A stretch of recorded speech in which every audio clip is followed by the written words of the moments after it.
Welcome to the Viewless Wings Poetry Podcast, where we celebrate the craft of poetry.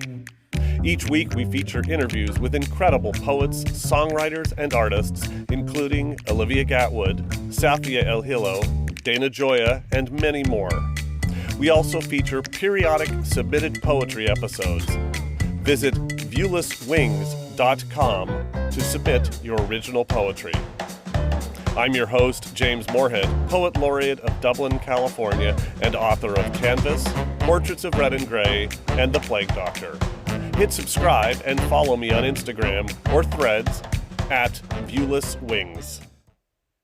Carol Guess is the author of numerous books of poetry and prose, including Doll Studies, Forensics, and Tinderbox Lawn.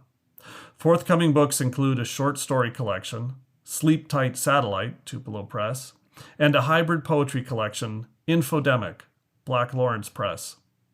A frequent collaborator, she writes across genres and illuminates historically marginalized material. In 2014, she was awarded the Philolexian Award for Distinguished Literary Achievement by Columbia University. She is professor of English at Western Washington University, where she teaches queer literature and creative writing. Carol, welcome to the Viewless Wings Poetry Podcast. Thank you. Thank you for having me. Very excited to talk about your book. I was sent an advance copy of Sleep Tight Satellite by Tupelo Press. And since this podcast is anchored on poetry, I wasn't sure what to expect because at a glance, the book appears to be prose. But then I started reading. The book opens with Mock City, and I was immediately drawn in and hooked with lines such as, "The view from your office window is an advertisement shaped like a suitcase, seams leaking smoke spelling report, unattended luggage," and "You know it's over when your girlfriend gives you back your gun safe. I don't laugh, and then we're sleeping. Your gun is in the safe is in the closet is in the bedroom is in my house." The style of writing in the book is immediately set, the narrative pace, the strangeness. What was your approach for deciding how to open this book, given the importance of setting that tone and style? That's a great question. That's so intuitive because the first story, Mock City, at one point I was trying to turn it into a novel. And I find novels to be the hardest form for me as a poet who's masquerading as a fiction writer.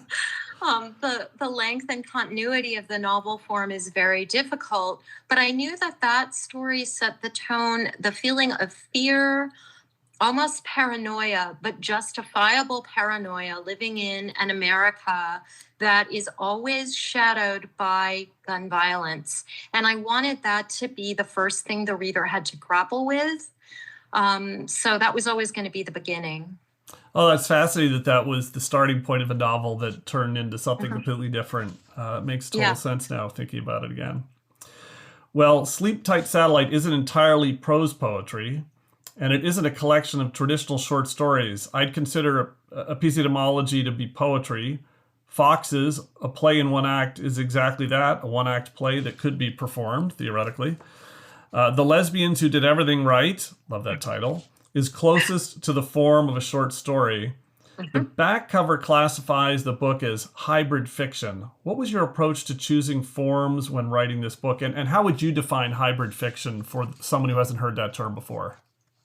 Oh, those are great questions. So hybrid, I think we're using that now as a sort of umbrella term to mean anything that doesn't fit squarely in one category. So, lots of things are hybrid, and I guess it's hybrid fiction because I'm not writing in lineation. So they're not lineated poems, but you're exactly right. Epistemology is really a poem. There are pieces in this collection that were originally part of failed poetry collection that I dismantled and reappropriated.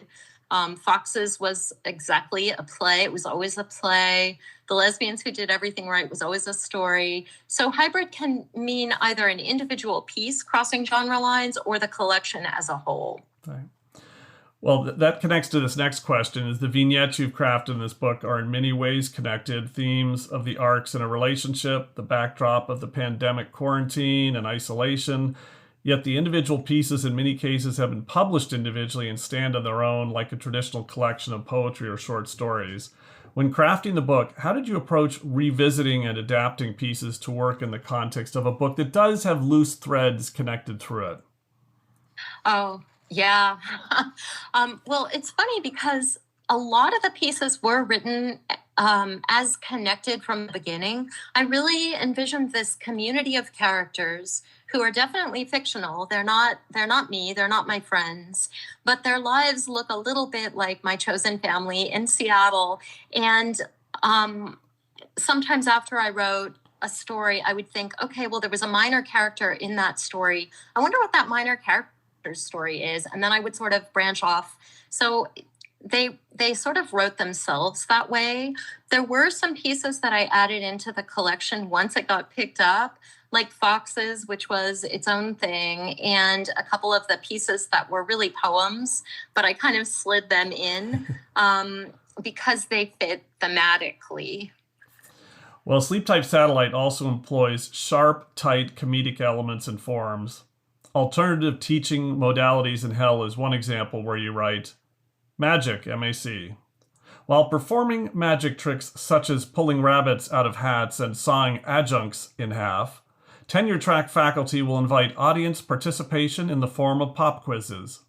Students giving wrong answers are invited to disappear in a cloud of smoke. Love that. How did you approach interleaving humor into this collection? Humor is extremely hard, and I brought that up in multiple interviews, alongside pieces including Places We Wait for the Names of the Dead, which tackle heavier subject matter. How did you use humor as a tool? Oh, I love that question. And it really actually means a lot to me that you noticed the humor and that you're sort of focusing on it. I think that comes from my family. My father, who I was very close to, who passed away about 15 years ago, was the funniest person I've ever met. But his humor was rooted in growing up in kind of small town, deep South, where a lot of, he saw a lot of difficult things and didn't shy away from talking about them, but he always couched them in a kind of ironic humor that retained some sense of humanity, because humor can be a negative thing. It can diminish the humanity of the subjects you're looking at. So I tried to always keep compassion at the forefront because I'm writing about, really painful contemporary topics. But humor is the natural way that I see things. I think that's what makes humor so hard, is it can veer to being oppressive, or it can veer to being enlightening, and getting that balance right and still being funny. If it's humor, it does need to be funny at the core, but how you achieve that funniness is a really tricky balance. So yeah, I thought there was some wonderful humoric elements throughout the book. Well, the arc of relationship is another thread connecting many of the pieces in this collection. The excitement and anticipation of a first meeting, the exhilaration of falling in love, the ache of separation, the pain of breaking up. In Sunset Pretends Its Heart is on Fire, you write, this time the words hit Ben with full force. He opened his mouth, but no sound came out. He stood rooted to the floor while Astor looked at her fingernails. Right now they were pink, with white at the tips. Ben thought about her hands, how much he loved to hold them, how much he loved looking at the wedding ring on her finger, how his wedding ring felt like a part of his body. He never took it off, not even at the gym. So you've mentioned that these are fictional characters. What role does your lived experience play in crafting fiction? And given the very personal nature of many of the pieces in this collection, how do you approach incorporating, if at all, your lived experiences into fiction? Yeah, another great question. I appreciate the way you're asking that too. That passage that you pulled out does feel like lived experience because I'm divorced. So I do feel like that's something, I think, as you were reading those words, I thought, oh, yes, I remember that feeling. But it's funny, I don't know if you find this in your own work, but the things that people pull out and assume are my lived experience are often not. it's often that I'll take a feeling like that grief around divorce and I'll transpose it on a character like Ben who has nothing to do with me or Aster who has nothing to do with me. And then it transmutes. So there's always personal experience at the core, but I try to create characters who are different enough from me and my family, my friends, my partner. I try to create people in print who are different enough that their reactions surprise even me, and that I can take the characters in directions that I would never go. I think that's almost like a poet's skill is to find the core of the emotion and wrap words around it, and not necessarily those words have anything directly to do with your own experience, but the emotion does. And that's it's cool that was the connection there. Well, short stories are incredibly challenging to write well. Alice Munro immediately comes to mind as an expert crafter of short stories. Appropriate since I'm wearing a Canada shirt right now. Right. I hadn't thought about that, but yes. What advice do you have for poets who are thinking of stretching themselves and trying more prosaic forms? Although I suppose novelists will believe they'd stretch themselves to write poetry. So it goes both ways. It does. It really does. I think allowing yourself to write short. When I first started writing fiction, because I started out as a poet and then I started writing fiction, I felt this obligation to produce a lot of words because that's what I thought a fiction writer did. I thought they just made a lot of words. But I'm most comfortable in the short story form when I treat every paragraph like a poem, and I take the time the paragraph needs to be a poem. And I want the reader to have an experience of reading almost like a whole poetry collection in a short story. That's the goal. I may not always achieve that. So I think, allowing yourself to continue in a compressed form, a lyrical form, and just being comfortable with that. Well, I think in my experience, poets are wonderful writers of prose. Michael Ondaatje is someone I've mentioned in multiple podcasts, just incredible writer of poetry and prose. Because of how poetry, just as you said, demands attention to every word, phrase, and line. What have you learned about your poetry from writing prose that has poetic elements? Oh, I wouldn't have thought of that question. I think I've always thought of myself as a sound-based poet, a poet who doesn't dwell in narrative, a poet playing with language and, sort of more experimental forms. But when I actually look at my poems, they're narrative. So I think what I learned is that I don't know myself as a poet as well as I thought I did. And writing fiction kind of lets me re-see that narrative bent as a really positive thing. Yeah, no, definitely writing a short story or novel, there does need to be some sort of beginning, middle, arc, end, or you're going to frustrate the heck out of the reader unless it's just the first of multiple books in a series. Whereas poetry is a beginning, middle, and an opening, and shouldn't really have an explicit end. So yes, it does require thinking a different way. Eventually, maybe I'll write short stories. I cannot imagine trying to tackle a novel, but who knows? Maybe years from now. I think you will. Yeah. When writing poetry, I usually start by just writing images, phrases, and worry about what the poem will become and the form it will take much later. Listening to interviews with authors of short stories and novels, the approach appears to be much different. There needs to be a plan, a map, extreme cases with Lord of the Rings, things like that, worked out in advance, in addition to just writing and seeing where the writing takes you. In writing the longer pieces in this book that are in the form of short stories, what role did just writing play? And what role did having a plan mapped out in advance play? I think that's a flaw of mine as a fiction writer. I cannot map anything out. I cannot. And if I try to, the story goes awry and it gets away from me, or it gets really boring and dutiful. So I think I'm always writing in that poetic mode, the way you were describing it exactly. I'm moving from image to image and sound to sound, and the characters are surprising me. And sometimes I get to the end and I had no idea that was going to happen. So, yeah. And I have definitely read interviews with authors that somehow managed to take that same approach with the length of a novel, which amazes me, although it probably results in a lot of editing. when you I get can't do it for the novel. I have tried and I can't do it. well, in part, and you've hinted at this earlier, but in parts of the U.S. and around the world, despite advances, in this case, in LGBTQ plus rights, governments are enacting legislation in an attempt to curtail education in this area, or even make illegal things that used to be legal. In your experience as a professor teaching queer literature at Western Washington University, what have you learned about the mindset behind attempts to silence queer voices? And what queer voices would you like to put in the spotlight and encourage listeners of this podcast to seek out? Oh, that's fantastic.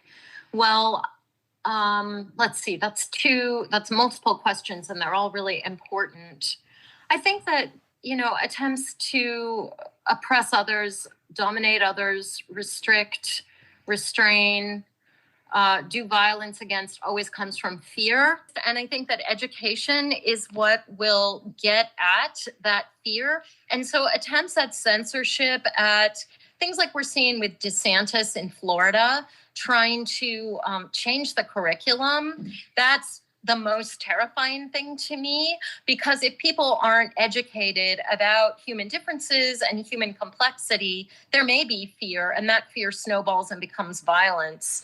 As for voices that I want to highlight, I know that some of the authors I'm going to be teaching this fall in my class are Denez Smith, Natalie Diaz, Richard Seiken, Kelly Weber. But there are so many contemporary queer writers right now. I usually choose contemporary writers so that my students can follow them on social media. Sometimes students will reach out or, have the opportunity to hear someone reading in public, or write to them. Yeah. I think that you just brought out an important point about the importance of teaching contemporary writers, where when I was in 10th grade and I was turned on to poetry years and years ago, it was more about something I could relate to. But now it is actually a person you can connect to through social media. Yes. And that is a really interesting insight, that the motivation to incorporate contemporary voices is the students can connect with them in an actual real way, and that they couldn't have in the past in any practical ways. I love that. I love that idea. Well, one more question before I turn the mic over to you. And building on that last question, what have you learned from students taking classes such as queer literature, in particular those students who may have entered the class without much thought about the class they're taking or exposure to queer writers in the past? I've learned that a lot of my students know more than I do. When I started teaching this topic 25 years ago, there was a sense that I knew something and I had something to offer that a lot of the students, whether they were queer or straight or in some kind of indecisive, wonderful gray area, it didn't matter. There was something I knew that they didn't, and I was offering it. And that is not true anymore. Students come into the classroom, and when I start giving a little backdrop on LGBTQ history, they raise their hands, they say that's wrong, or you're leaving this out. And so I think what I'm learning is that I have to listen to them more. And I think that the younger generation is so much more knowledgeable about queer history than I ever imagined. And they're also changing that history, and they're revolutionizing it. The whole move towards transgender rights, and also a sort of gender revolution that was always there, but that has emerged full force in the last, decade, 2 decades. I'm just learning from my students and listening to them, and I'm just trying to make a space for them to share what they know. And I'm hoping that a lot of this backlash we're seeing is the last gasp, fear-based response to this extraordinary groundswell that comes from the especially Gen Z, who are anything but lazy and sort of sitting on their hands. They are extremely vocal and active. Wonderful. Well, now I'm going to turn the mic over to you to read a selection from Sleep Tight Satellite. Okay, I'm going to read a piece called Places We Wait for the Names of the Dead. And it includes a lot of the main themes of the collection: gun violence, the fraying of social community, education, Yeah, so it's a short, kind of like a prose poem. Places we wait for the names of the dead. We wait in the lobby of the Holiday Inn. We wait in the parking lot outside the Burger King drive-thru. We wait in the garden behind the temple. We wait in the firehouse 1 block from the school because the bodies are still inside the school. Sometimes they mispronounce our dead. Sometimes we are the dead, and we wait also for our names to be called. When we are the living waiting for the dead, we die in the waiting at the Holiday Inn. When we are bodies in the school, we are hiding inside the storage closet. Sometimes they name the shooter before the names of our dead. Sometimes they name the shooter, and he is our son. When we clean the blood, we wear suits that cover our clothing. When we take off the suits, we have clothes on underneath, and we drive home. Sometimes they make us wait all night. During the night, they hold our dead in their arms and turn the bodies carefully for clues. They mark the entrance and exit of the bullets. When the cameras arrive, they take the last words of the dead. When we are the dead, we wait by the pool of the hotel. When we are the dead, we watch the movie again in the empty theater. When we are the living and we hear the names, we say the names out loud. We say the names out loud, but no one comes. We say the names out loud, but no one comes. So we wait in the lobby of the Holiday Inn. Such a powerful subject that all of us can relate to, and yet you convey it with such softness and using repetition. So my question for you is, especially at open mics, I will hear poets that are angry about something, and the anger just overwhelms completely the poetry or the prose, and it's harder to hear the underlying message or the underlying emotion. So take me through the editing process for getting the balance right between the power and emotion while not losing the art in the process. Yeah, that's so fascinating thinking about it that way, because there are definitely pieces in this book where I was angry. Some of the ones about teaching, I was really angry when I was writing them. But I wasn't angry at all writing this. I was just so sad. I mean, I don't even remember at this point. We've all lost track. I don't remember which of the many, many, many, many shootings this was prompted by, but I know that I picked up the paper and read about yet another shooting, and I was just so sad and also fearful as a teacher. I'm scared. I walk into the classroom sometimes and look around and think, how will I get my students out of this room if someone starts shooting? And I think, though, that the softness and the repetition come from the tools of poetry. It's the great gift that poetry gives us, that poetry can soften things, and that using repetition and this isn't a formal poem, but it almost feels formal. It almost feels like a broken villanelle or sestina, because there's this sort of repetition of words, but also lines and phrases. And I think that kind of, as you use the word soften, it does soften some of the intensity of the piece. And I want people to read my work. I don't want it to be harsh in a way that someone just has to put it down, has to turn away from. Ultimately, this is an elegy, and it's something I can imagine saying as a kind of, I don't know, I'm not a religious person, but I wanted it to feel a little like a prayer for the dead. So yeah. No, I thought it was very effective. It reminded me of, like, I used to live half my life in Canada, where moving to the States, I had a number of things that I was uneasy about. Even though I was born here, coming back, and one of them was gun violence. And yeah, I wrote a poem after one of many shootings. I think it was called Memories of a Bullet, where it was just thinking of the bullet as a thing that has a memory. And just kept it really simple, and I actually shared it with my dad, and it hit him so hard that he was just, woo, and it wasn't, then there was nothing really bombastic about it at all. It was just straightforward. Anyways, so I thought that was very effective. So finally, what are you working on now? Well, I have an idea for a novel. And so I think what I would say that I'm doing now is avoiding it. There you go.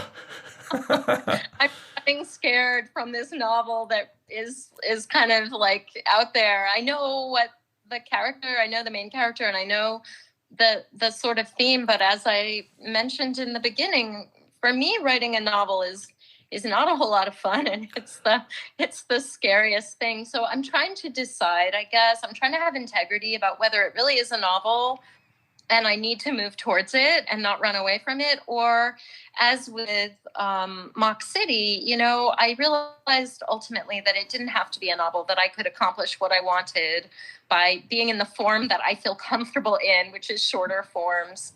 So I'm in the existential dread part. Well, just to finish where we started, for the listeners who are curious about this book, I encourage you to pop by a bookstore, start reading Mock City. I guarantee you will finish it and then you'll buy the book. Guaranteed. It just sucks you right in like a vortex. You can't let go. It's awesome. Well, Carol, thank you so much for sharing your writing and your voice on the Viewless Wings Poetry Podcast today.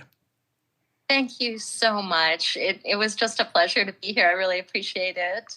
Wonderful. The Viewless Wings Poetry Podcast is written and produced by James Moorhead. You can follow me on Instagram, Threads, and YouTube at Viewless Wings. Hit subscribe to be notified of every episode of the Viewless Wings Poetry Podcast and spread the word with your poetry community.